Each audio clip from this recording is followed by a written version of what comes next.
नमस्कार साथियों, आज हम लोग इस लेक्चर में सॉल्व करेंगे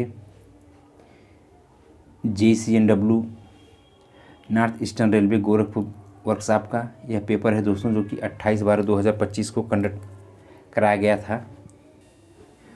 और इसमें दोस्तों जो है टाइम ड्यूरेशन जो है 2 घंटे का था और टोटल इसमें जो है 100 मार्क्स का था। और इसमें टोटल जो है 110 क्वेश्चन आए हुए थे, जिसमें कैंडिडेट को जो है 100 क्वेश्चन अटेम्प्ट करना था।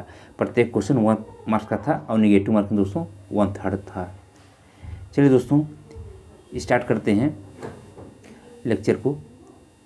और दोस्तों अगर आप लोग इस क्वेश्चन का PDF चाहिए तो हमारे टेलीग्राम चैनल, जो कि टेलीग्राम चैनल का जो लिंक है डिस्क्रिप्शन में दिया गया है।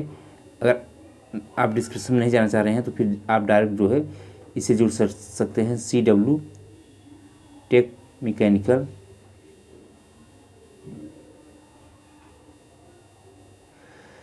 दोस्तों, CW टेक मैकेनिकल के नाम से जो है चैनल है।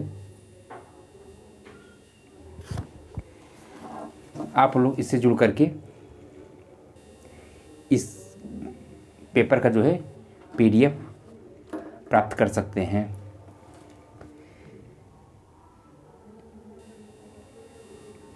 चलिए दोस्तों स्टार्ट करते हैं क्वेश्चन को।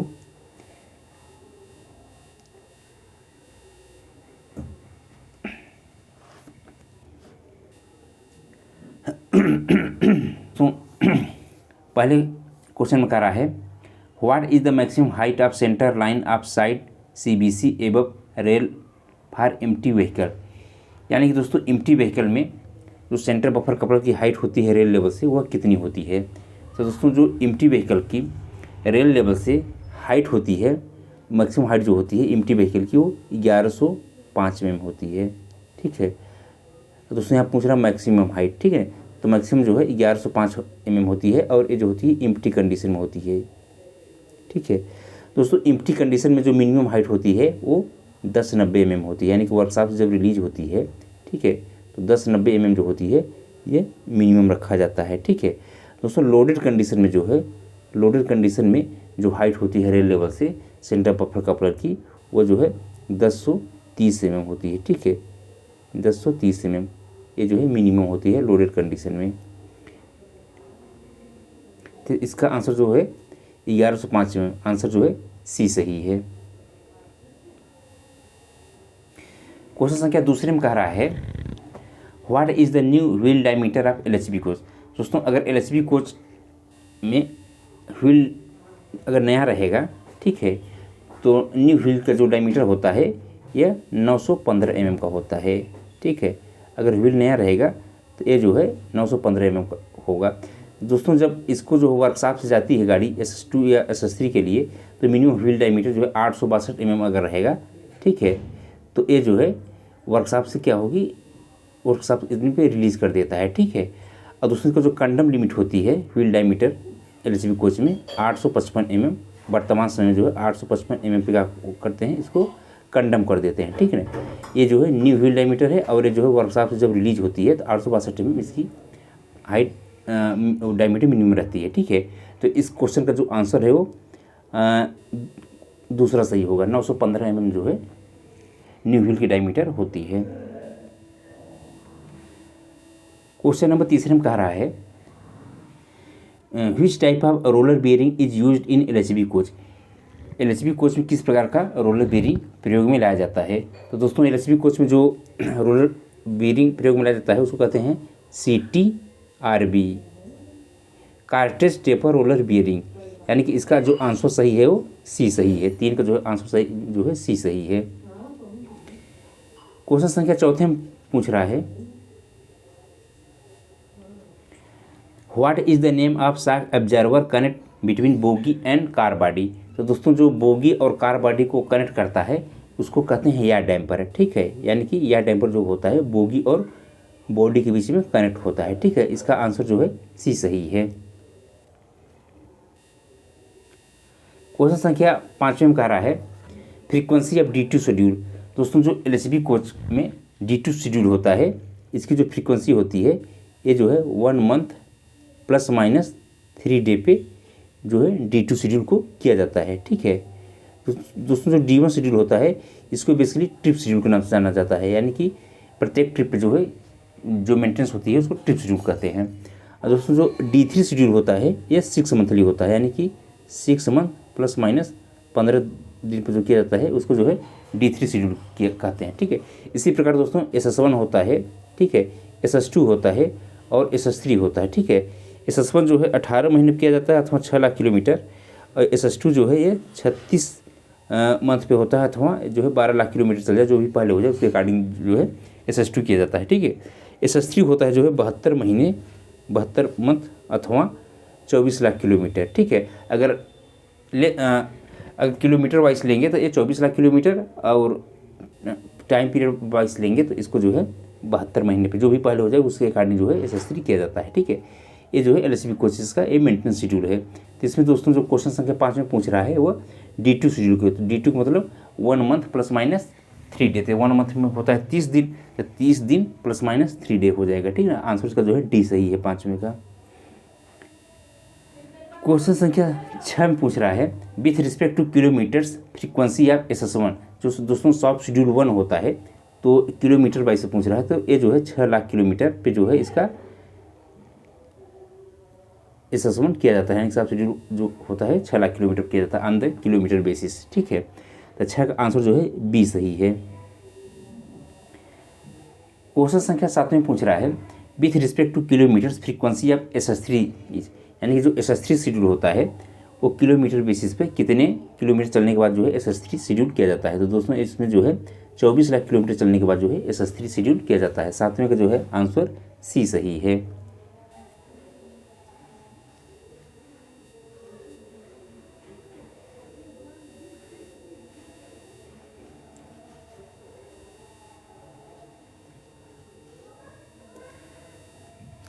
क्वेश्चन संख्या 8 में पूछ रहा है thickness of side wall seat of LHB coach are.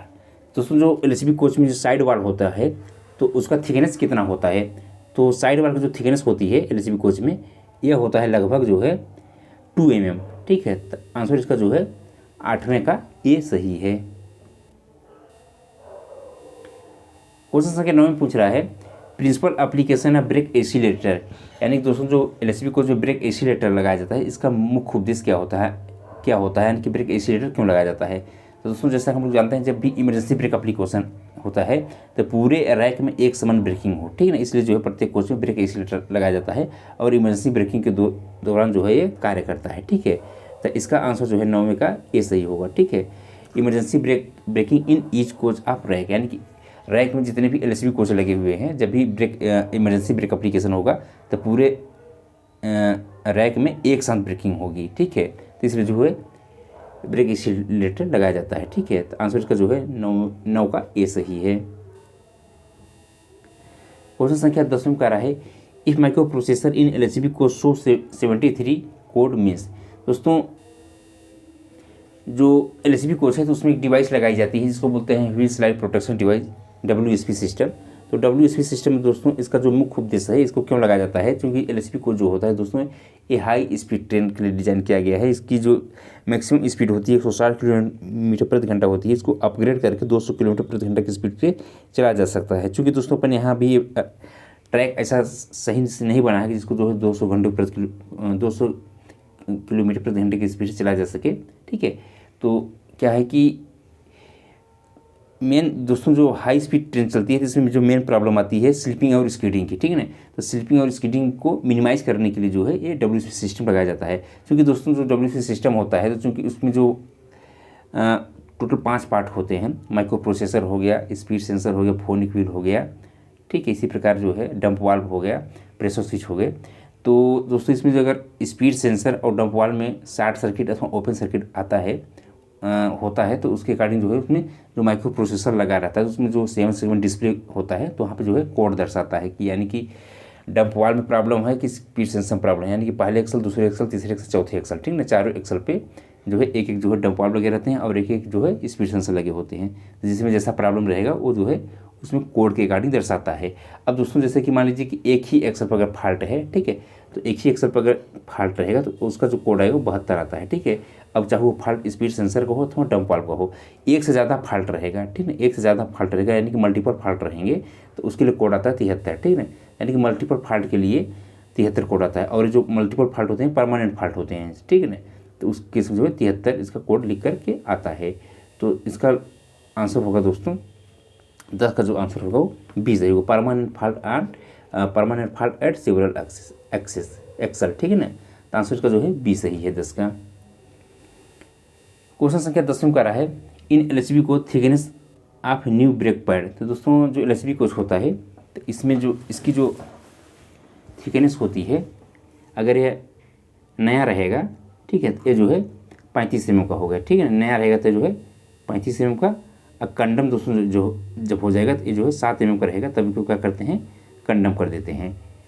तो इसका नया पूछ रहा था, नया जो है 35 mm का रहेगा, तो आंसर इसका जो है 11 का जो है सी सही है।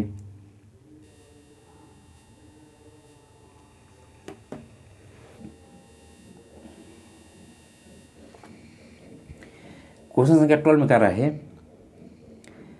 Fins provided between the brake disc.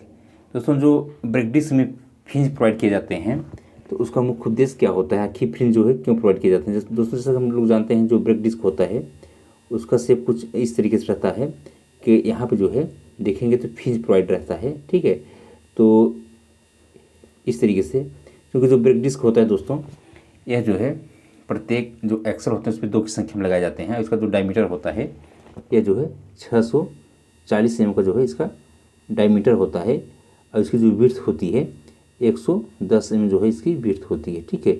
इसको जो कंडम करते हैं यानी कि जो विड्थ है अगर घिस करके 14 mm घिस जाती है, यानी कि 7 mm दोनों साइड से घिस जाएगी, तो यानी कि 96 mm जब हो जाता है तब इसको जो है इसको क्या करते हैं, कंडम कर देते हैं, 96 mm कंडम कर देते हैं, नया जो है 110 mm पे रहता है।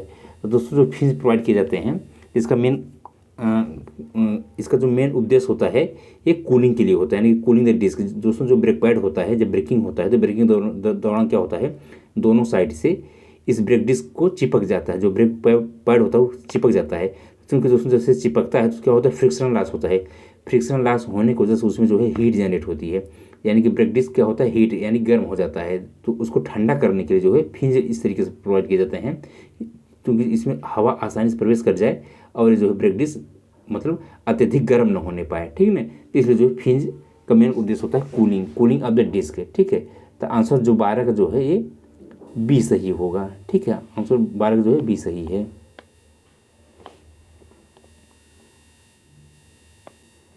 क्वेश्चन संख्या 13 में कह रहा है which type of CBC is fitted in the LHB coach. तो दोस्तों एलएचबी कोच में जो है जो सेंटर बफर कपलर होता है, इसमें देखेंगे जो सीबीसी होती है AAR association of American railroad का हाई टेंसाइल, ठीक है ना, high tensile centre buffer coupler जो है प्रोवाइड किया जाता है, तो यानी कि जो है इस टाइप का जो है सेंटर बफर कपलर जो है एलएचबी कोचेज में लगाए जाते हैं। तो इसका देखेंगे दोस्तों तो इसमें जो मेन फीचर होता है एंटी क्लाइविंग फीचर होता है, यानी कि इसमें विंग पॉकेट और गार्ड आर्म होते हैं जो कि एक्सीडेंट के दौरान एक कोच दूसरे कोच पे कोलैप्स नहीं होने पाता है, ठीक है ना, तो जो है एंटी क्लाइविंग फीचर होता है ये इस टाइप की जो सेंटर बफर कपलर होता है। तो इसका 13 का जो आंसर सही है वो बी सही है। क्वेश्चन संख्या 14 में कह रहा है what is the advantage of dampers. दोस्तों जो डैम्पर्स लगाए जाते हैं, ठीक है, तो उसका एडवांटेज क्या होता है, तो इसका जो मेन एडवांटेज होता है दोस्तों सस्पेंशन में भी इंक्रीज, ठीक है, जो सस्पेंशन होता है उसको क्या करता है, इंक्रीज कर देता है, ठीक है। राइडिंग इंडेक्स में भी इम्प्रूव, तो राइडिंग इंडेक्स जो होता है कोचेस का उसको इम्प्रूव कर देता है, और कंफर्ट में भी इनके जो पैसेंजर के लिए जो है अत्यधिक आरामदायक होता है, ठीक है, किसी भी प्रकार के शॉक मतलब झटके नहीं लगते पैसेंजर को, यानी कि इसका आंसर जो है ऑल ऑफ एबव, यानी कि आंसर उसका जो है डी सही है। क्वेश्चन संख्या 15 में कर रहा है the main function of anti roll bar is. दोस्तों जो एंटी रोल बार होता है इसका मुख्य उद्देश्य क्या होता है, तो दोस्तों जो एंटी रोल बार होता है इसका मेन उद्देश्य होता है prevent the rolling action of the coach, यानी कि लेटरल डायरेक्शन में कोच जो है ज़्यादा रोल ना करे, इसके लिए जो है एंटी रोल का प्रावधान है एलएचबी कोचेज में। इसका 15 का जो आंसर सही हो बी सही है।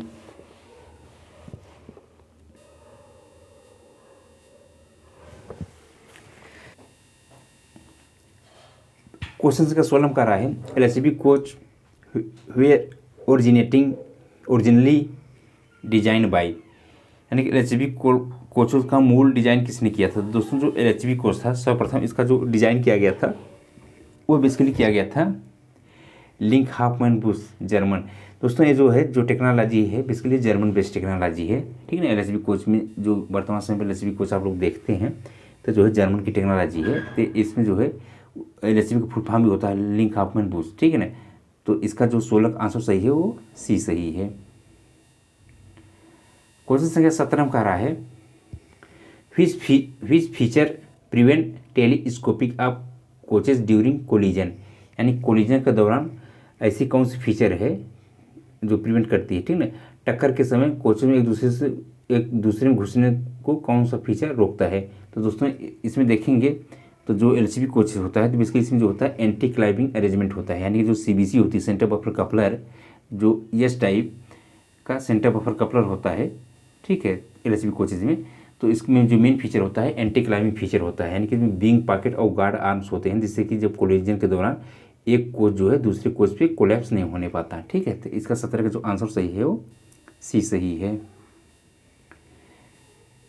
क्वेश्चन संख्या 18 का रहा है the air damper provided in LHB bogie is use to. दोस्तों जो एलएचबी बोगी में एयर डैम्पर प्रोवाइड किया जाता है तो उसका जो है मुख्य उद्देश्य क्या होता है, यानी कि एयर डैम्पर क्यों एलएचबी बोगी में लगाया जाता है। इसका जो मुख्य उद्देश्य होता है कंट्रोल द लेटरल ऑसिलेशन, यानी कि जो लेटरल ऑसिलेशन होता है उसको क्या करता है कि कंट्रोल करता है। तो इसका आंसर जो है ये बी सही है। क्वेश्चन संख्या 19 में करा है which testing ensure safety of LHB coach shell, यानी कि इसमें एलएचबी कोच सेल की सुरक्षा सुनिश्चित करने के लिए कौन सा परीक्षण किया जाता है। तो इसके लिए जो परीक्षण किया जाता है दोस्तों वो बेसिकली होता है static and dynamic crash worthiness test, ठीक है। तो ये जो है टेस्ट किया जाता है। आंसर इसका जो है 19 का सी सही है। क्वेश्चन संख्या 20 में कह रहा है which feature of LHB coaches improve riding comfort, यानी कि कौन सा फीचर होता है एलएचबी कोच में जिससे कि पैसेंजर की जो कंफर्टेबिलिटी है मतलब राइडिंग इंडेक्स है उसको इम्प्रूव करता है। तो इसमें जो फीचर होता है एयर सस्पेंशन विद डैम्पर्स, यानी दोस्तों एलएचबी कोच में देखेंगे तो डैम्पर्स लगे होते हैं और एक कोच में जो है 18 की संख्या में डैम्पर लगाए जाते हैं, ठीक है। यानी कि प्रत्येक जो ट्रॉली होती है तो प्रत्येक ट्रॉली में जो है 9 की संख्या में डैम्पर लगे होते हैं, जिसमें कि जो प्राइमरी डैम्पर होते हैं 4 की संख्या में होते हैं, सेकेंडरी डैम्पर जो है 2 की संख्या में होते हैं, या डैम्पर 2 की संख्या में होते हैं और लेटरल डैम्पर जो है 1 की संख्या में होते हैं प्रत्येक ट्रॉली में, ठीक है। तो साथ ही साथ दोस्तों और इसमें एयर स्प्रिंग लगाया जाता है, ठीक है ना, क्योंकि दोस्तों ज़रूरी नहीं है कि एयर स्प्रिंग सभी एलएचबी कोचेज में हो, ठीक है ना। अब वर्तमान समय में जितने भी एलएचबी कोचेज आ रहे हैं सब में जो है एयर स्प्रिंग लग कर आ रहे हैं। पहले के जो कोच थे उसमें जो है एयर सस्पेंशन नहीं था, ठीक है ना। एयर सस्पेंशन लगाने का मुख्य उद्देश्य दोस्तों राइडिंग इंडेक्स इम्प्रूव करना था ही साथ दोस्तों इसमें जो है जो सीबीसी का वेरिएशन हो जाता था, जैसे जैसे सवारी उसमें बढ़ती थी, ठीक ना, लोड जैसे जैसे कोचेज में बढ़ता था तो क्या होता था सीबीसी जो हाइट थी रेलेबल से वो घटती जाती थी जिसमें कॉइल स्प्रिंग होती थी, ठीक है। तो उसको इम्प्रूव करने के लिए जो है एयर स्प्रिंग लगाया गया था, ठीक है। तो इसका आंसर जो है 20 का जो है ये बी सही है। क्वेश्चन संख्या 21 कह रहा है where anchor link is fitted in a bogie, यानी कि बोगी में एंकर लिंक कहाँ पे फिट होता है। तो यह जो फिट होता है बेसिकली जो है ये जो आईसीएफ कोच होता है, ठीक है ना, जो आईसीएफ कोच होता है तो उसमें जो एंकर लिंक फिट होता है तो आप लोग देखे होंगे तो एंकर लिंक जो फिट होता है ये बोलेस्टर और जो बोगी ट्रेंजम होता है उसके बीच में जो है फिट होता है। और दोस्तों इसको लगाया क्यों जाता है तो इसका मेन उद्देश्य होता है to prevent rational moment of bolster, यानी कि बोलेस्टर का जो है रेशनल मोमेंट को प्रिवेंट करता है, ठीक है। क्वेश्चन संख्या 22 में कर रहा है one of the function of anchor link. अब दोस्तों इसमें फंक्शन पूछ रहा है कि एंकर लिंक जो आईसीएफ कोचेस में लगाया जाता है इसका मुख्य उद्देश्य क्या होता है। तो इसका जो मुख्य उद्देश्य होता है ये होता है to prevent rational moment of bolster, यानी कि बोलेस्टर जो रेशनल मोमेंट होता है उसको क्या करता है प्रिवेंट करता है। तो 22 का जो आंसर सही है वो सी सही है। क्वेश्चन संख्या 23 में 23 में कर रहा है 16 बार of ICF coach consist of, यानी कि जो आईसीएफ कोच में 16 बार होता है वो बेसिकली किस सेक्शन का होता है, यानी कि किस प्रकार का होता है। तो इसमें जो ICF में 16 बार होता है ये बेसिकली जेड सेक्शन का होता है। ठीक है, आंसर इसका जो है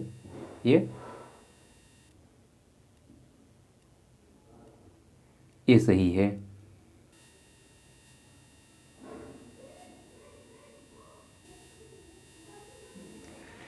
क्वेश्चन संख्या 24 कह रहा है इन ICF coaches A dimension is measured between.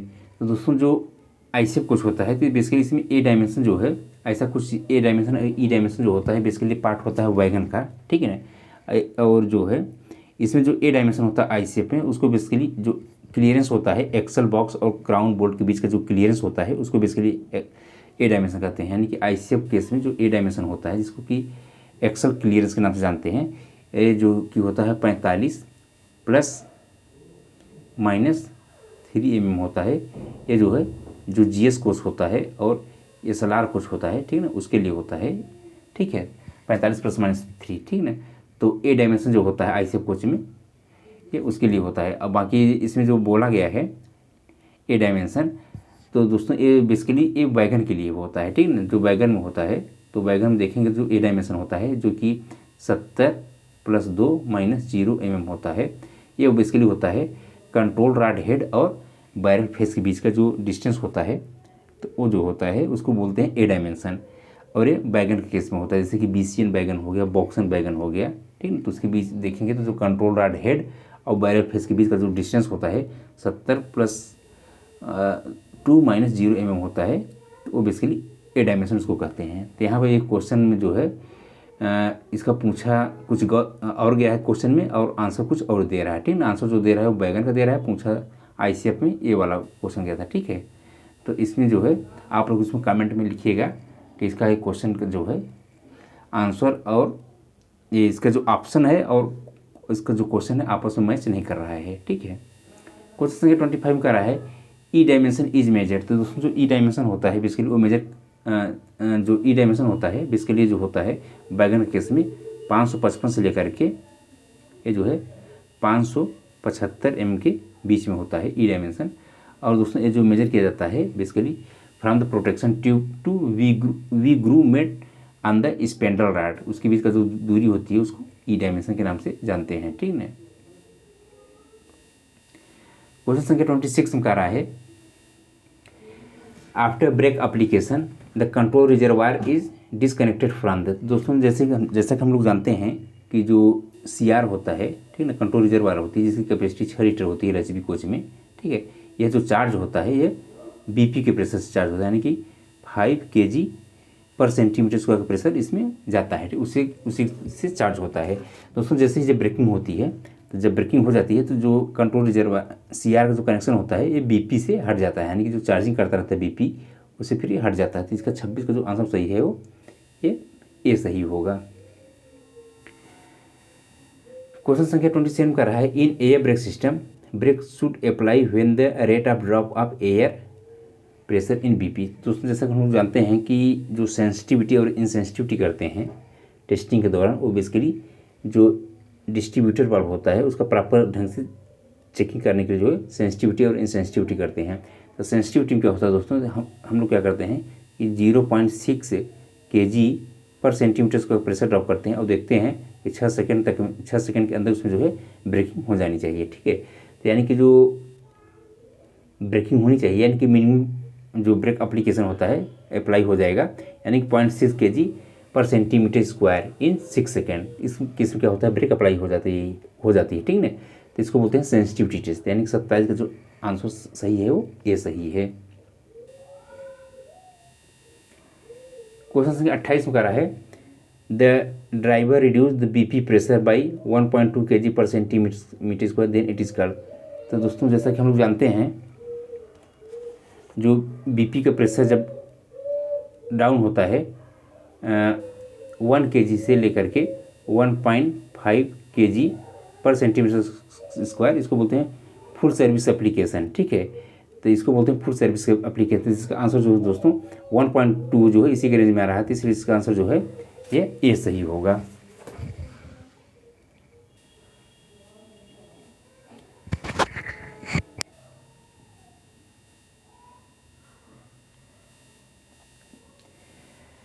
Question संख्या 29 में पूछ रहा है the full form of AR. AR full form क्या होता है? तो इसका जो फुल फॉर्म होता है एक्सिलरी रिजर्वायर।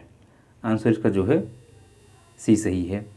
और दोस्तों ये जो है जो आईसीएफ कोच होता है तो उसमें जो एक्सिलरी रिजर्वायर होता है वो 200 लीटर का होता है। एलएचबी कोच में देखेंगे दोस्तों तो इसमें जो होता है 100, इसमें देखेंगे तो 125 लीटर प्लस 75 लीटर। ये जो होता है बायो टैंक के लिए होता है और ये जो होता है ब्रेकिंग के लिए होता है। ठीक है।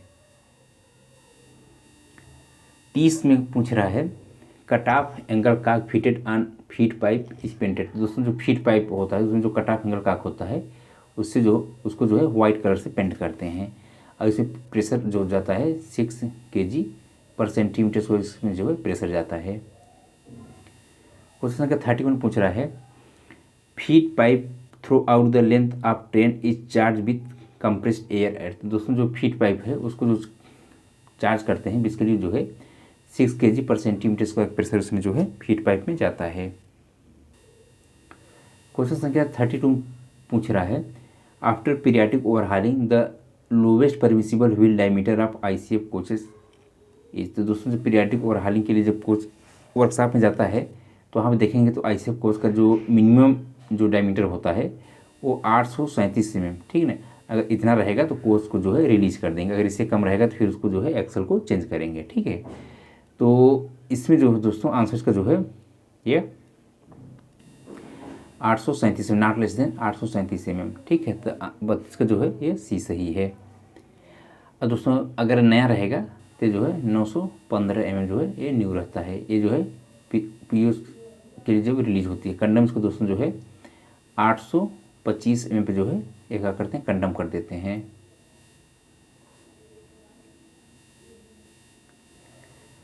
क्वेश्चन संख्या 33 पूछ रहा है for Indian railway broad gauge 4 wheel unit the maximum permissible variation in wheel tread diameter on the same axle during the tyre turning is. दोस्तों जब भी व्हील टर्निंग के लिए जाता है ठीक ना तो सेम एक्सल पे ठीक ना सेम एक्सल पे ध्यान दीजिएगा। ठीक ना। ये जो है 0.5 mm से ज़्यादा वेरिएशन नहीं होना चाहिए। ठीक है ना। सेम एक्सल पे व्हील डायमीटर में चाहे वैगन हो अथवा कोच। तो आंसर इसका जो है 33 का ये डी सही है। 34 पूछ रहा है what is the weakest link of the S type tight lock centre buffer coupler.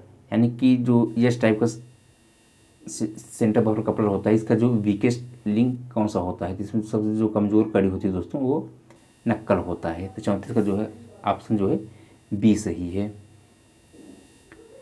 Question संख्या 35 में पूछ रहा है what is the interval of schedule A examination of ICF coaches. तो दोस्तों जो शेड्यूल ए एग्जामिनेशन होता है आईसीएफ कोचेज में ये बेसिकली जो ए शेड्यूल होता है इसको जो है 1 मंथ ±3 डे पे किया जाता है। शेड्यूल बी जो होता है दोस्तों इसको जो करते हैं 3 मंथ ±7 डे पर करते हैं। दोस्तों शेड्यूल सी नहीं करते, बहुत पहले जो है शेड्यूल सी हुआ करता था तो इसको जो करते थे ठीक है 6 मंथ ±7 डे पर करते थे। अब दोस्तों फिर इसके बाद जो होता है इंटरमीडिएट ओवरहालिंग होता है ठीक है ना आईओएस होता है जो कि 9 मंथ में किया जाता है। उसके बाद दोस्तों वर्कशॉप में गाड़ी जाती है पीरियाडिक ओवरहालिंग के लिए, इसको जो है 18 महीने पर करते हैं। ये जो है आईसीएफ का मेंटेनेंस शेड्यूल है। ठीक है। तो हम इसमें क्वेश्चन पूछा था शेड्यूल ए, तो शेड्यूल ए दोस्तों जो है 1 मंथ ±3 डे पे किया जाता है। तो इसका ऑप्शन जो सही है 35 का वो ए सही है। 36 पूछ रहा है what is the interval of schedule C examination of ICF coach. तो दोस्तों जो आईसीएफ कोच में जो शेड्यूल सी एग्जामिनेशन होता है ये बेसिकली जो है 6 मंथ ±7 डे पे किया जाता है, किया जाता था। वर्तमान में अब शेड्यूल सी नहीं होता ठीक है ना, अब जो है डायरेक्ट आईओएस कर देते हैं। तो ये जो है 6 मंथ ±7 डे, आंसर इसका जो है सी सही है। क्वेश्चन संख्या 37 पूछ रहा है what is the interval of schedule C examination of ICF coaches. फिर से वही क्वेश्चन रिपीट कर दिया है तो जो है 6 मंथ ±7 डे होगा। 38 से पूछ रहा है with respect two kilometre frequency of SS3। तो दोस्तों SS3 की जो फ्रीक्वेंसी होती है किलोमीटर बाइस पे 24 लाख किलोमीटर होती है। तो 38 का जो है ऑप्शन सी सही है। ये भी क्वेश्चन शायद रिपीट हुआ है। क्वेश्चन संख्या 39 पूछ रहा है rigid wheel base of LHB coach. दोस्तों जो LHB कोच का रिजिड व्हील बेस होता है, ठीक है, LHB कोच में यह जो है rigid wheel base of LHB coach. तो LHB कोच का जो रिजिड व्हील बेस होता है वो 2560 में जो होता है, ये जो है LHB कोच का जो होता है ये 2560 में जो होता है इसका होता है। और दोस्तों जो ICF कोच होता है, अगर ICF को पूछ ले तो ये जो है 2896 में होता है, ठीक है। इसी प्रकार दोस्तों जो वंदे भारत है, ठीक है ना, जो वंदे भारत इसका जो है व्हील बेस जो होता है 2700 mm होता है। और दोस्तों जो वैगन में ट्रॉली लगती है कैसन बोगी, ठीक है ना, वैगन में, तो वैगन में जो कैसन बोगी लगती है तो उसका जो व्हील बेस होता है वो 2000 ±5 mm होता है, ठीक है। तो इसका आंसर जो है 39 का ये सही है। क्वेश्चन संख्या 14 पूछ रहा है what is the free height of 16.25 ton axle box spring. यानी कि 16.25 टन एक्सल बॉक्स में जो स्प्रिंग लगती है उसकी फ्री हाइट कितनी होती है। तो इसकी जो फ्री हाइट होती है वो 360 mm की होती है। तो आंसर इसका जो है ये सही है। क्वेश्चन संख्या 41 पूछ रहा है दोस्तों, ये जो है इंग्लिश के क्वेश्चन आ गए हैं, इसको देख लेते हैं।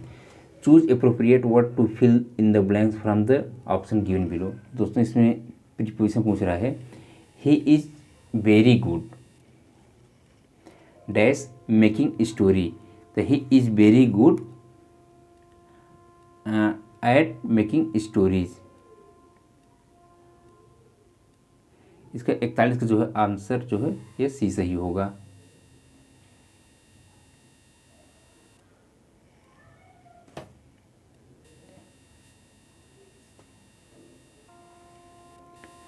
क्वेश्चन संख्या 42 पूछ रहा है choose the appropriate word to fill in the blanks from the option given below.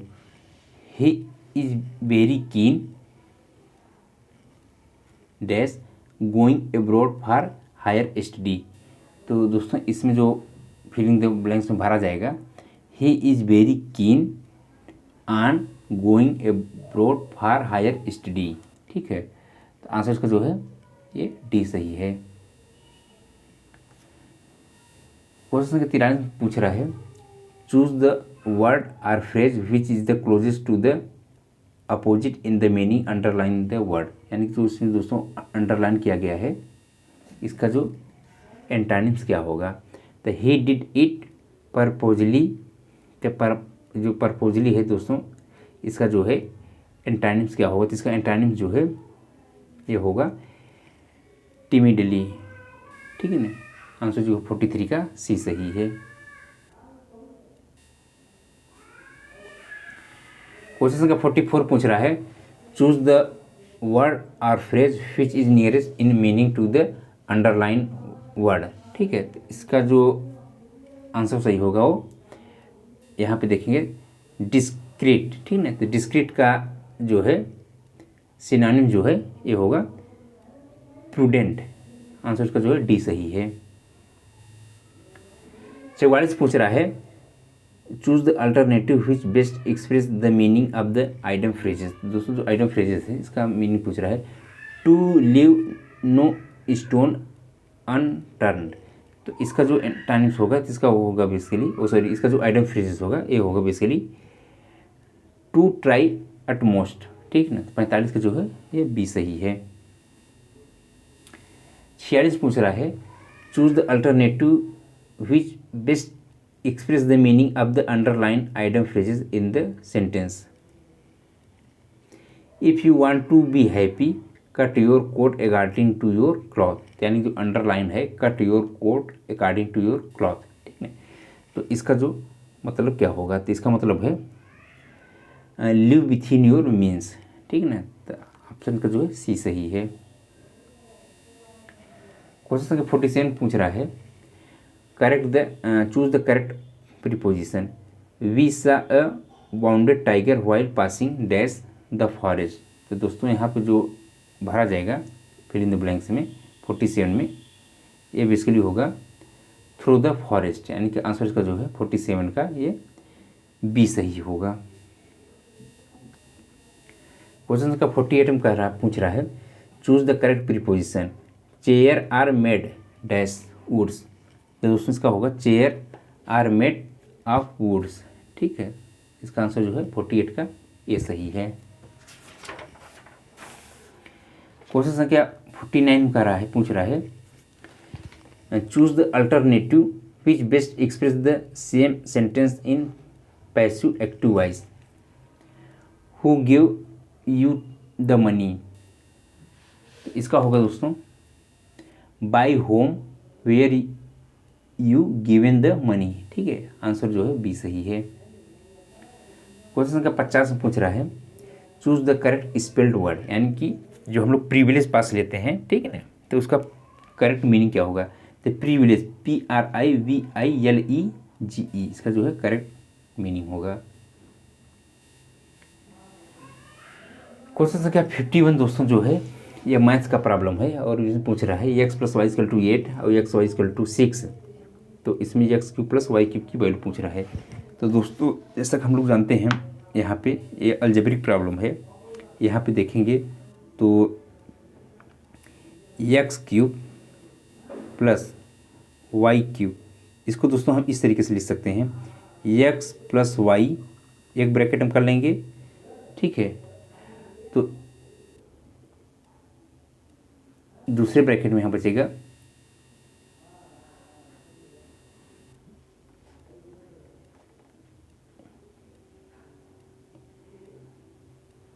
x² + y² - xy। ठीक है, अब दोस्तों इसको हमको जो है x + y के फॉर्म में लाना है। इसके लिए क्या करेंगे, यहाँ पे जो है हम अगर हम जो है +2xy ऐड कर देंगे और -2xy सब्ट्रैक्ट कर देंगे, ये बराबर हो जाएगा। ठीक है, यहाँ पे दोस्तों x² + y² + 2xy, यह फुल फॉर्म होता है x + y के होल स्क्वायर का। ठीक है, -xy -2xy -3xy। ठीक है, ये हो जाएगा। उसके बाद ब्रैकेट के बाहर यहाँ देखेंगे तो x + y रहेगा। ठीक है, x + y की वैल्यू यहाँ पे दिया हुआ 8, यहाँ पर 8 रख देंगे। फिर यहाँ पे दोस्तों जो है x + y को यहाँ पर 8 रखेंगे और उसका स्क्वायर कर देंगे तो 8 × 9 = 64 हो जाएगा। माइनस xy की वैल्यू यहाँ पर 6 रखेंगे और 3 से मल्टीप्लाई करेंगे, 6 × 3 = 18, 64 में 18 माइनस करेंगे तो ये जो है 46 आएगा। ठीक है ना, 46। और फिर 46 में जो है यहाँ बाहर जो है 8 है तो 8 से क्या करेंगे, मल्टीप्लाई कर देंगे। तो इसका फिर जो ऑप्शन जो आंसर है वो 368 आ जाएगा। तो आंसर इसका जो है 51 का ये बी सही है। क्वेश्चन संख्या 52 में पूछ रहा है क्यूब रूट ऑफ दिस। दोस्तों यहाँ आप देखेंगे दशमलव के बाद टोटल कितने अंक हैं। तो दशमलव के बाद यहाँ देखेंगे तो 1 2 3 4 5 6। तो इसको हम इस तरीके से लिख सकते हैं 125 × 10⁻⁻6 के इस तरीके से 1/3, क्योंकि इसका क्या निकालना है, हमको क्यूब रूट निकालना है। ठीक है, अब 125 किसका घनमूल होता है, जो है 5। ठीक है ना, इसका 125 का जो घनमूल है ये कितना हो जाएगा, 5। ठीक है, और देखेंगे दोस्तों यहाँ जो 10⁻⁻6 है, जब इसके पावर देखिए दोस्तों, जब 10⁻⁻6 है और जिसके पावर 1/3 है, जिसकी वैल्यू जो हो जाएगी 3 से डिवाइड हो जाएगा, 3 दूनी 6 यानी कि 10⁻⁻2 हो जाएगा। तो 5 × 10⁻⁻2 इसकी वैल्यू जो होती है 0.05। आंसर इसका जो है ये सही होगा। ठीक है, 52 का ये सही है। क्वेश्चन संख्या 53 पूछ रहा फाइंड द वैल्यू ऑफ, ये भी जो है क्यूब रूट का प्रॉब्लम है। तो यहाँ देखेंगे 64 का जो घनमूल है ये कितना होगा। तो इसका 64 जो घनमूल है ये 3 होगा। 3 पावर जब करेंगे 3 4 का पावर 3 जो है 4 × 16 = 64। इसी प्रकार 125 का जो घनमूल है वो 5 × 5 = 25 125, 5 पावर 3 करेंगे तो ये जो इसकी वैल्यू जो है ये, अब इसकी वैल्यू जो है दोस्तों 4/5। ठीक है ना, ये आंसर इसका सही होगा। तो आंसर इसका जो है 53 का ये सही है। क्वेश्चन संख्या 54 पूछ रहा है कि 2 tan 30 अपान 1 माइनस tan स्क्वायर 30। तो 2 tan 30 की वैल्यू होती है 1/√3 अपान 1 माइनस tan स्क्वायर 30, इसकी वैल्यू हो जाएगी 1/3। ठीक है ना, यहाँ से करेंगे, सॉल्व करेंगे इसको, तो ये हो जाएगा 2/√3 अपान 3 का 3 माइनस 1 यानी कि 2/3। यहाँ 3 से 3 ऊपर चला जाएगा, ठीक है ना, और 2 से 2 यहाँ पर कैंसिल आउट हो जाएगा, तो दोस्तों ऊपर चला जाएगा 3/√3 बचेगा, तो इसका बराबर वैल्यू हो जाएगी √3। √3 जो वैल्यू होती है ये tan 30 की वैल्यू होती है, तो यानी कि 54 में जो है 54 का जो ऑप्शन जो सही होगा tan 30 किसकी सॉरी √30 किसकी वैल्यू होती है, tan 60 की वैल्यू होती है। ठीक है, तो इसका जो है आंसर सही जो होगा वो tan 60 वैल्यू जो होती है √3 होती है, तो ऑप्शन इसका जो है सी सही है। क्वेश्चन संख्या 55 पूछ रहा है कि sin 2a = 2 sin a is true. दोस्तों जो sin 2a = यहाँ आप देखेंगे, इसको सॉल्व करेंगे तो sin 2a को लिख सकते हैं 2 sin a into cos a equal to 2 sin a। तो यहाँ जो देखेंगे तो sin a से sin a यहाँ कैंसिल आउट हो जाएगा, 2 से 2 हो जाएगा, तो cos a = 1 बचेगा, यानी कि cos a = 1। ये कब होती है वैल्यू, cos 0 की वैल्यू जो होती है 1 होती है, तो यानी कि इसकी जो एंगल होगा एक वैल्यू जो है वो 0 डिग्री होगा, तो ऑप्शन इसका जो है 55 का जो है ये सही है। 56 का पूछ रहा है sin θ - cos θ = 0 then find the value of this. तो दोस्तों जो sin θ यहाँ पे दिया हुआ है, यहाँ पे दिया हुआ है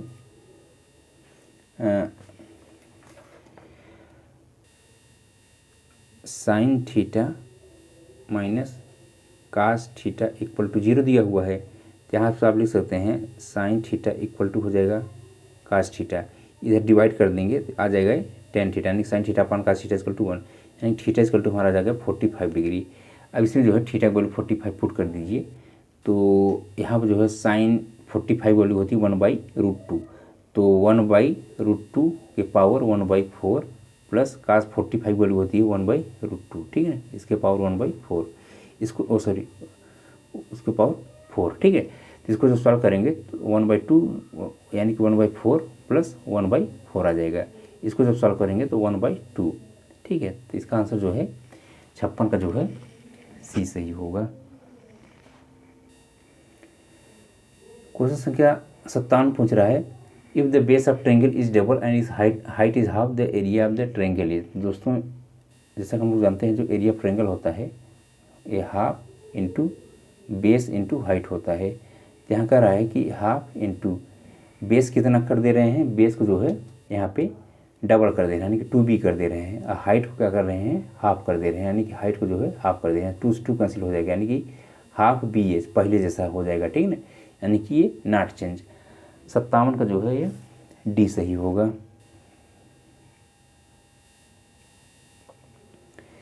क्वेश्चन संख्या 58 में पूछ रहा है if radius of circle is increase to its twice of its original length how much will the area of the circle increase. दोस्तों अगर एरिया जो है सर्किल का, अगर रेडियस सर्किल की जो पहली बात तो एरिया का जो फार्मूला होता है πr² होता है। अब इसका जो है जो रेडियस है, ठीक है, ओरिजिनल से क्या कर दे रहा, 2 गुना कर दे रहा था, यानी कि पाई इंटू 2r का होल स्क्वायर कराएंगे तो ये हो जाएगा 4πr², यानी कि एरिया जो है 4 गुनी हो जाएगी। तो इसका आंसर जो है 58 का जो है यहाँ पे देख रहे हैं 4 टाइम्स हो जा रहा है, यानी कि 4 टाइम्स। आंसर जो है डी सही है। 59 पूछ रहा है वैल्यू ऑफ 249 की स्क्वायर माइनस 248 की स्क्वायर। दोस्तों जैसे हम लोग जानते हैं a² - b² का जो फार्मूला होता है a - b a + b। ठीक है, तो इस फार्मूला लिख देंगे, पुट कर देंगे। 249 - 248 करेंगे तो इसकी वैल्यू 1 हो जाएगी, और 249 + 248 को ऐड करेंगे तो इसकी वैल्यू जो है आ जाएगी यहाँ पे 9 8 17 और 4 4 8 1 9 2 2 4 497 × 1 यानी 497 97 आंसर उसका जो है 59 का जो है डी सही है। 60 पूछ रहा है कि 1 मीटर इक्वल टू, दोस्तों जैसे हम लोग जानते हैं कि 1 जो नैनोमीटर होता है 10⁻⁹ मीटर होता है, तो उल्टा कर दीजिए आप, यानी कि 1 मीटर इक्वल टू हो जाएगी 10⁹ जो है नैनो मीटर। ठीक है, तो आंसर का जो है 10⁹, तो आंसर जो है 60 का जो है डी सही होगा। एक्शन पूछ रहा है acceleration is equal to the rate of change of, दोस्तों जो एसिलरेशन होता है basically rate of change of velocity, यानी कि dv/dt को जो है एसिलरेशन कहते हैं। ठीक है, तो इसका 61 का जो आंसर सही होगा वो ये डी सही है। ठीक है, rate of change of velocity. 62 में पूछ रहा है विच of the following pair have the same unit, यानी कि इसमें कौन सा पेयर है जिसकी यूनिट बराबर है। इसमें देखेंगे तो जो वर्क और एनर्जी है जिसकी जो मात्रक होता है जूल होता है। ठीक है ना, तो इसकी जो आंसर सही हो सी सही है। 63 पूछ रहा है the SI unit of mechanical power is, जो मैकेनिकल पावर होता है जिसको कि work done per unit time, यानी कि जूल पर सेकेंड के से डिनोट करते हैं, तो बेसिकली ये होता है इसको वाट से डिनोट करते हैं, यानी कि पावर होता है बेसिकली। ठीक है ना, पावर जो यूनिट होती है वाट होता है। 64 पूछ रहा है an object having a mass m moving with velocity v possess a kinetic energy k if its velocity is double its kinetic energy. दोस्तों हम लोग जैसा कि जानते हैं जो काइनेटिक एनर्जी होता है इसका जो फार्मूला होता है हाफ mv², जहाँ m होता है मास और v होती है वेलोसिटी। इसमें पूछ रहा है, कह रहा है कि काइनेटिक एनर्जी क्या होगी अगर वेलोसिटी को दुगना कर देते हैं, v के स्थान पर आप 2v रख देंगे तो हाफ m इंटू 2v करेंगे तो 4v² हो जाएगी, यानी कि ये जो है 4 टाइम्स ऑफ काइनेटिक एनर्जी, यानी कि ये जो है काइनेटिक एनर्जी की 4 गुना हो जाएगी प्रीवियसली, यानी जो पहले काइनेटिक एनर्जी है उसके कंपेयर में जो है 4 गुना हो जाएगी। तो आंसर का जो है 64 का ये सी सही है।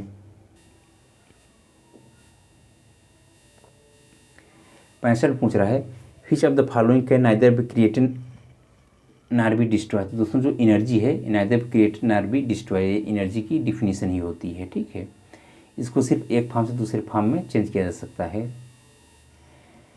66 पूछ रहा है the momentum of particle having mass m is p it's kinetic energy will be. दोस्तों जैसे हम लोग जानते हैं जो काइनेटिक एनर्जी होती है, ठीक है, इसका जो फार्मूला होता है हाफ mv² होता है, और जो मोमेंटम होता है इसका फार्मूला जो होता है इसका फार्मूला होता है मोमेंटम p = mv होता है। ठीक है, तो यहाँ पे जो है m से आप ऊपर भी मल्टीप्लाई कर दीजिए नीचे भी मल्टीप्लाई कर दीजिए। ठीक है ना, तो यहाँ पर आ जाएगा mv का होल स्क्वायर, यानी कि हो जाएगा हाफ p² अपॉन m, यानी कि p = आपको m डिनोट कर रहे हैं हम। ठीक है ना, तो इसका यानी कि यहाँ पे p²/2m हो जाएगा काइनेटिक एनर्जी। तो यहाँ पर ऑप्शन जो है ये 66 का ये डी सही है।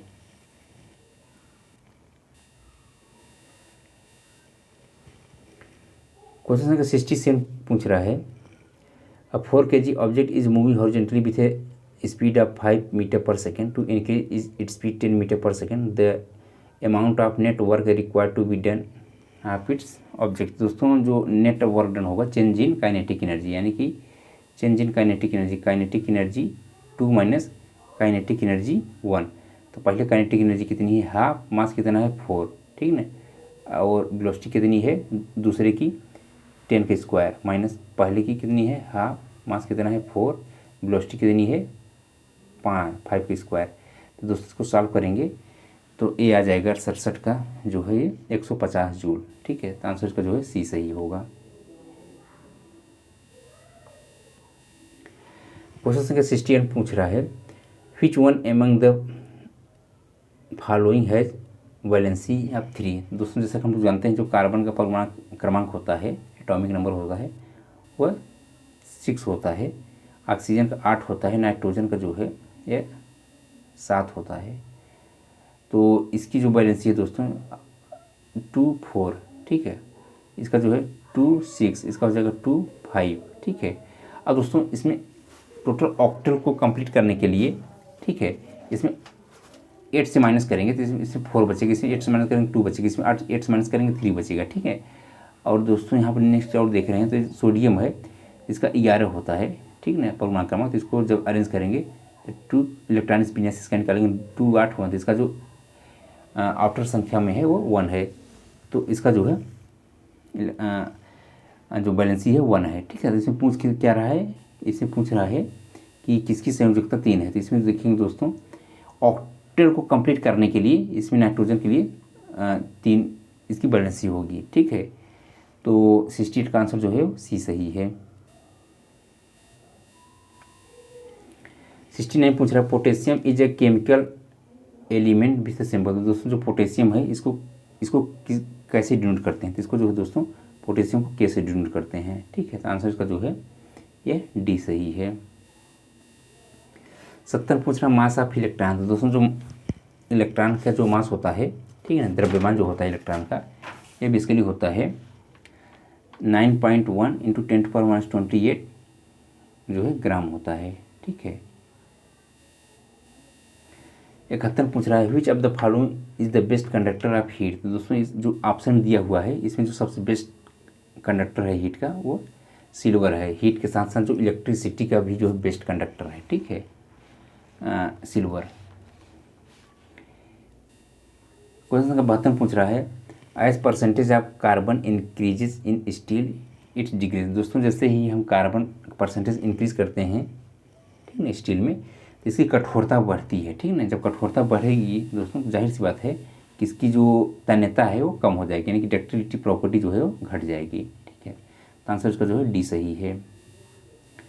73 पूछ रहा है in annealing cooling is done in which of the following medium. तो दोस्तों जो एनेलिंग होता है तो बेसिकली जो भट्टियों इनसाइड ऑफ फर्नेस, यानी कि भट्टियों जो इनसाइड में होता है उसकी कूलिंग के लिए की जाती है, तो इसका हो जाएगा फर्नेस, यानी भट्टियों की जो इनसाइड होता है उसकी कूलिंग के लिए एनेलिंग की जाती है।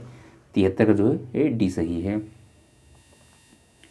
74 पूछ रहा है the property by virtue of which a metal can be beaten into a plate is called. दोस्तों जो मेटल को पीट करके प्लेट बनाते हैं वो बेसिकली कौन सी प्रॉपर्टी होती है, तो बेसिकली जो प्रॉपर्टी होती है उस प्रॉपर्टी बोलते हैं आघात वर्धनीयता, यानी कि मैलेबिलिटी, ठीक है ना। आंसर इसका जो है 74 का बी सही है। 75 पूछ रहा है the ability of material to resist water is called, यानी कि मटेरियल की कौन सी प्रॉपर्टी है जो वाटर रेजिस्टेंस होती है, ठीक है। तो sorry resist wear is called, water नहीं दोस्तों। The ability of material to resist wear is called, यानी कि किसी पदार्थ की घिसाव प्रतिरोध क्षमता को क्या कहा जाता है। तो दोस्तों इस क्षमता को जो कहा जाता है बेसिकली उसको हार्डनेस के नाम से जाना जाता है, ठीक है, यानी कि कठोरता। 76 पूछ रहा है quenching is usually done in. दोस्तों जो क्विंचिंग होती है बेसिकली किस में किया जाता है, तो ये जो क्विंचिंग होती है ये बेसिकली किया जाता है ऑयल और वाटर, ठीक ना। तो आंसर का जो है सी सही है। 77 पूछ रहा है विच सिंबल रिप्रेजेंट डायमीटर इन इंजीनियरिंग ड्राइंग। दोस्तों जो इंजीनियरिंग ड्राइंग में डायमीटर को जो है इस तरीके से, जैसे कि सर्किल है, ठीक है, तो इसको हम 20 से कर देंगे तो इसका मतलब होता है डायमीटर, ठीक है। तो अब चूंकि ड्राइंग में है तो ड्राइंग में जो है शॉर्टकट में ऐसे करते हैं, ठीक ना, इस तरीके से फाई जो है वो डायमीटर को रिप्रेजेंट किया जाता है। 78 पूछ रहा है टॉलरेंस इज ड्राइंग मीन्स, यानी कि जो ड्राइंग में टॉलरेंस होता है उसका मतलब क्या होता है, तो इसका मतलब होता है कि हम जो है परमिसिबल वेरिएशन इन डायमेंशन, यानी कि जो डायमेंशन होता है उसमें हम जो है जो परमिसिबल वेरिएशन होता है उसके लिए जो हम टॉलरेंस देते हैं, ठीक है। यहाँ पे जो है आंसर जो है 78 का सी सही होगा। 79 पूछ रहा है विच of the following represent unilateral tolerance. दोस्तों यूनिलेटरल का मतलब एक ही डायरेक्शन में टॉलरेंस हो, ठीक है। तो यूनिलेटरल देखेंगे दोस्तों तो यहाँ पर 79 में जो है, अब देखिए दोस्तों यहाँ पे जो है 40, अब जैसे किया है प्लस भी है माइनस भी है, मगर यहाँ 0.02, यानी कि जो 40 है, ठीक है, इधर भी है इधर भी है, यानी कि दोनों डायरेक्शन में है। इसी प्रकार दोस्तों ये देखेंगे तो +03 -03 ये भी दोनों डायरेक्शन में है। अब प्लस माइनस ये भी जो है चूँकि 40 इधर भी हल्का सा है, इधर भी है, प्लस माइनस जीरो किया हुआ है। मगर यहाँ पर देखेंगे दोस्तों तो 40 प्लस जीरो से लेकर के फिर ये माइनस की तरफ आया हुआ है, ठीक है। यानी कि जीरो से लेकर के फिर यह माइनस की तरफ आया, यानी कि जो है इसमें जो है यूनिडायरेक्शन है। 79 में जो है ये यूनिडायरेक्शन में टॉलरेंस है, तो 79 का जो है ऑप्शन सी सही है। 80 पूछ रहा है which standard form is used for issuing a major penalty charge sheet on disciplinary proceeding. तो दोस्तों जो मेजर पेनल्टी के लिए चार्ज शीट प्रोवाइड किया जाता है वो माइनर पेनल्टी के लिए, माइनर पूछ रहा है, माइनर पेनल्टी के लिए जो चार्ज शीट प्रोवाइड किया जाता है उसके लिए ये सब स्टैंडर्ड फॉर्म 11 का प्रयोग करते हैं। तो आंसर का जो है बी सही है 80 का। 81 पूछ रहा है, क्वेश्चन 81 पूछ रहा है मिनिमम पीरियड ऑफ CCL यानी कि चाइल्ड केयर लीव जो है उसको जो है मिनिमम यानी कितने समय तक के लिए ले सकते हैं। दोस्तों जो चाइल्ड केयर लीव होता है यह बेसिकली जो CCL होता है, ठीक है, यह बेसिकली जो फीमेल रेलवे एम्प्लॉई हैं, ठीक है, उनको ये मिलता है, ठीक है, चाइल्ड केयर लीव। और ये जो है जो है 2 बच्चों यानी कि 2 बच्चों तक के लिए ये मान्य होता है। और ये जो है 18 वर्ष यानी कि ये जो है इसकी जो वैधता होती है 18 वर्ष तक आप ले सकते हैं, 18 ईयर्स तक जो है आप इसको ले सकते हैं चाइल्ड केयर लीव को, ठीक है ना। और दोस्तों इसमें जो मिलती है लगभग 2 साल के लिए मिलती है, यानी कि जो चाइल्ड केयर लीव मिलती है यह जो है 730 दिन के लिए चाइल्ड केयर लीव मिलती है। जिसमें दोस्तों क्या होता है कि इसमें जो है जो 365 दिन पहली बार 365 दिन, जैसे कि फर्स्ट जो आप 365 दिन के लिए लेंगे तो इसमें जो आपको सैलरी का जो है 100% जो है पूरा दिया जाता है, ठीक है। जो नेक्स्ट फिर जो 365 डे होगा यानी कि नेक्स्ट ईयर का, ठीक है, इसमें जो है सैलरी का जो है 80% दिया जाता है, ठीक है। और दोस्तों अगर आप इसको अगर लेने के लिए क्या है कि इसका जो वैलिडिटी है किस कंडीशन में लिया जाता है, तो इसको 1 साल में जो है आप 3 बार ले सकते हैं, यानी कि ये 3 जो है स्लैब में दिया जाता है, ये एक साल में, यानी कि आपको जो है 1 ईयर में जो है आप 3 बार जो है इसको ले सकते हैं। और एक बार में आपको मिनिमम कम से कम 5 दिन लेना आवश्यक होगा, 5 दिन से कम नहीं दिया जाता चाइल्ड केयर लीव, ठीक है। मिनिमम जो है आपको 5 दिन से कम नहीं मिलेगा, ठीक है ना। आपको 5 दिन से कुछ भी बढ़ा सकते हैं, 10 दिन 15 दिन, ठीक है, मगर मिनिमम जो है 5 दिन से कम नहीं मिलता है, ठीक है ना। और 1 साल में जो है इसको 3 बार ले सकते हैं। तो ये जो है मिनिमम पूछ रहा है, तो मिनिमम केस में जो है होगा 81 का जो है ये बी सही होगा, 5 दिन में जो है मिनिमम आपको मिलेगा चाइल्ड केयर लीव। आंसर जो है 82 जो पूछ रहा है under discipline and appeal rule which authority is competent to impose a major penalty, यानी कि मेजर पेनल्टी के लिए कौन से अथॉरिटी होते हैं। तो इसके लिए जो मेजर पेनल्टी के लिए होते हैं वो डिसिप्लिनरी अथॉरिटी होते हैं। आंसर इसका जो है सी सही है। 83 का पूछ रहा है leave can not be claim as, यानी कि अवकाश को नहीं माना जा सकता। तो देखिए दोस्तों अवकाश जो होता है, ठीक है, एक कंडीशन डिपेंड करता है कि अगर एम्प्लॉई वहाँ पे जो है कर्मचारी अगर कम है, ठीक है, तो वहाँ पे अवकाश वो जो होते हैं सुपरवाइज़र आपको दे भी सकते हैं और नहीं भी दे सकते, ठीक है, उनको डिपेंड करता है। यानी कि आपका अवकाश जो है आपका ये अधिकार नहीं है, ठीक है ना, मैटर ऑफ राइट नहीं है। तो आंसर का जो है 83 का ये सही है। वो कंडीशन डिपेंड करता है कि अगर वहाँ पे पोजीशन बन रही है, ठीक है, तब तो आपको अवकाश दे दिया जाएगा। आज कर्मचारी ऑलरेडी शॉर्टेज हैं, ठीक है, तब फिर आपको ज़रूरी नहीं है कि आपको अवकाश मिल ही जाएगी। अगर आप लगा भी दिए हैं HRMS के थ्रू LAPSCL तो आप वो कैंसिल कर सकते हैं। Hour of employment rest rule are mainly framed under which objective. तो दोस्तों जो HOER होता है नियमतः मुख्यतः किस उद्देश्य से बनाए गए हैं। तो यह जो है यह क्या होता है कि to regulate working hours and rest, यानी कि जो कर्मचारी होते हैं उनको प्रॉपर ढंग से रेस्ट मिले, यानी कि जैसे कि 6 दिन काम करें 7वें दिन उनको रेस्ट मिल जाए, ठीक है। इस तरीके से जो है बनाया गया है ताकि कर्मचारी अपनी फुल इफिशियंसी से अपनी जॉब को कर सकें। तो इसका 84 का जो आंसर सही है वो ये बी सही होगा। क्वेश्चन संख्या 85 में पूछ रहा है privilege pass under pass rule can be withheld primarily due to, यानी कि पास नियमों के अंतर्गत प्रिविलेज पास मुख्यतः किस कारण से रोका जा सकता है। तो दोस्तों इसको रोकने का कारण हो सकता है डिसिप्लिनरी एक्शन पेंडिंग और पेनाल्टी इम्पोज, आपके ऊपर जो है कोई अनुशासनात्मक कार्यवाही लंबित है तो दंडित होने पर, ठीक है ना, जो है आपको जो है पास से रोका जा सकता है, ठीक है। तो आंसर का जो है 85 का सी सही होगा। 86 पूछ रहा है which software is required to run a computer, यानी कंप्यूटर चलाने के लिए कौन सी सॉफ्टवेयर की ज़रूरत पड़ती है। इसके लिए जो सॉफ्टवेयर की ज़रूरत पड़ती है वो बेसिकली होती है सिस्टम सॉफ्टवेयर, ठीक है। 86 का आंसर जो है बी सही है। 87 पूछ रहा है विच of the following is an operating system, इसमें से ऑपरेटिंग सिस्टम कौन है। तो ऑपरेटिंग सिस्टम इसमें जो दोस्तों ये जो विंडोज़ है ये जो है ऑपरेटिंग सिस्टम है। 88 पूछ रहा है which among the following is true about MS word, MS word के रिगार्डिंग इसमें से कौन सा ऑप्शन सही है। तो इसमें जो सही है दोस्तों ये है it is an application software, यह जो है एक एप्लीकेशन सॉफ्टवेयर है MS वर्ड। क्वेश्चन संख्या 89 पूछ रहा है what does RAM stand for, तो रैम का जो फुल फॉर्म होता है वो क्या होता है। तो रैम का जो फुल फॉर्म होता है रैंडम एक्सेस मेमोरी होता है, यानी कि आंसर इसका जो है 89 का जो है ये डी सही है, रैंडम एक्सेस मेमोरी।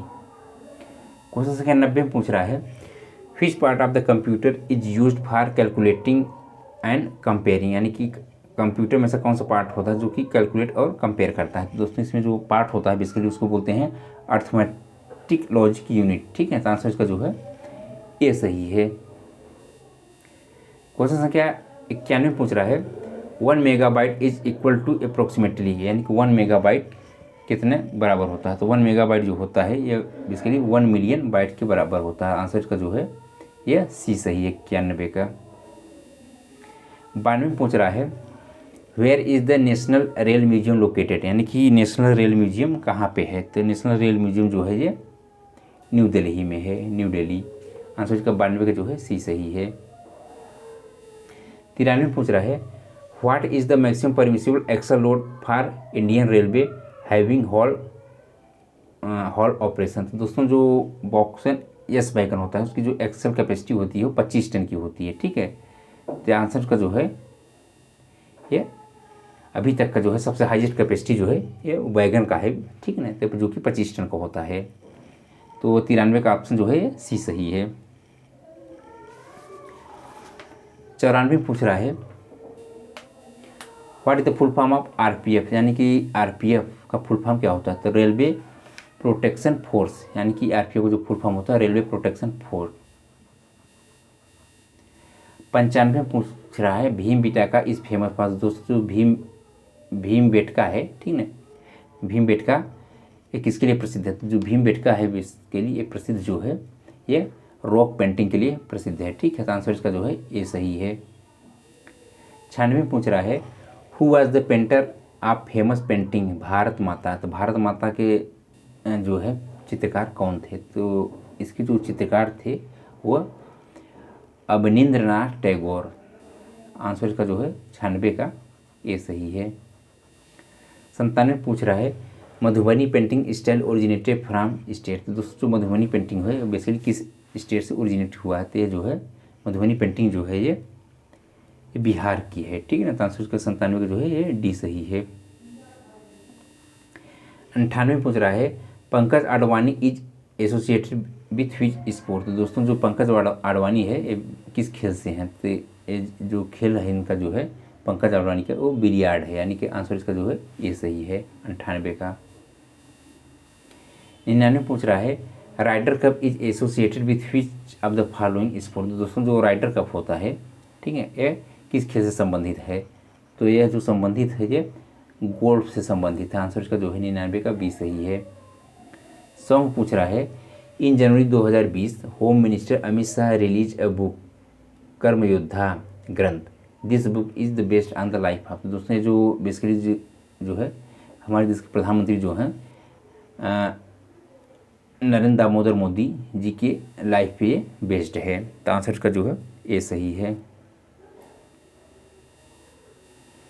दोस्तों यहाँ पर जो है 10 क्वेश्चन जो है आता है क्या बोलते हैं राजभाषा के, क्योंकि अभी ये जीके का ही क्वेश्चन है, इसके बाद राजभाषा की स्टार्ट होगा। तो इसमें पूछ रहा है which cultural festival of India recently added the UNESCO heritage culture heritage list. दोस्तों अभी जो है यहाँ पे जो है लेटेस्ट में जो ऐड किया गया है United Nation Economic and Scientific Cultural Organization, इसमें जो ऐड किया गया है तो जो दीपावली है उसको जो है ऐड किया गया है। ठीक है, तो आंसर का जो है सी सही होगा। अब क्वेश्चन 102 पूछ रहा है राजभाषा आयोग के प्रथम अध्यक्ष कौन से थे। तो दोस्तों इसको जो है बीजी खेर जो है राजभाषा के प्रथम अध्यक्ष थे। ठीक है,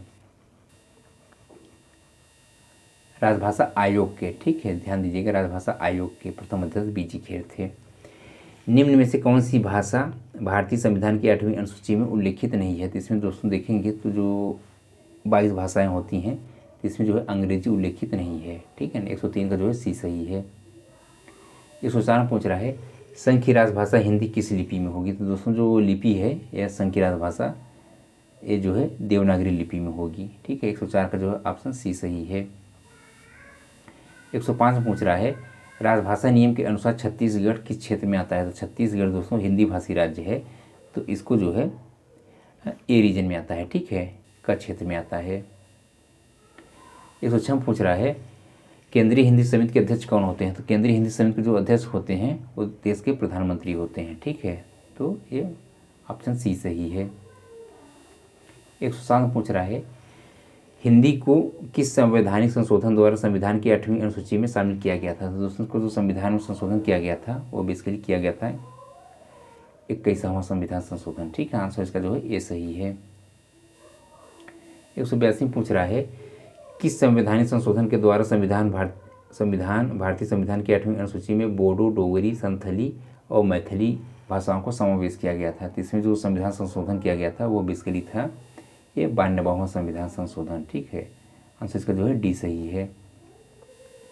109 पूछ रहा है राजभाषा कार्यान्वयन समिति की बैठक कार्यालय में एक वर्ष में कितनी बार होनी चाहिए। तो दोस्तों इसको जो है एक वर्ष में इसको जो है 4 बार किया जाता है। ठीक है, आंसर इसका जो है डी सही है। 110 पूछ रहा है राजभाषा से संबंधित अनुच्छेद कौन से हैं। तो दोस्तों जो ऑफिशियल लैंग्वेज है ये बेसिकली आर्टिकल जो है आर्टिकल 343 से लेकर के 351 के बीच में ऑफिशियल लैंग्वेज पे बेस्ड है। ठीक है, उससे संबंधित है, तो इसका आंसर जो है सी सही होगा। इस प्रकार दोस्तों 110 क्वेश्चन के यहाँ पे कंप्लीट हो रहे हैं। इस क्वेश्चन पेपर का अगर PDF प्राप्त करना चाह रहे हैं तो आप हमारे टेलीग्राम चैनल पर जुड़ जाइए, जो कि CW टेक मैकेनिकल के नाम से टेलीग्राम चैनल बना हुआ है। इस पर आप इस क्वेश्चन के PDF पा सकते हैं। साथ ही साथ दोस्तों इस पर देखेंगे तो सैकड़ों जो है क्वेश्चन पेपर जो कि 2012 से लेकर के 2025 तक जितने भी पेपर हुए हैं ज़्यादातर पेपर उसमें डाल दिए गए हैं।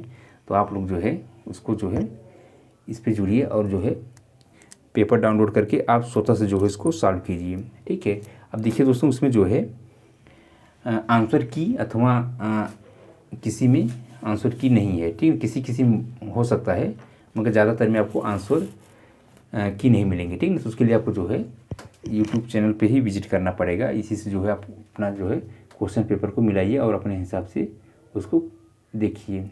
ठीक है, धन्यवाद साथियों।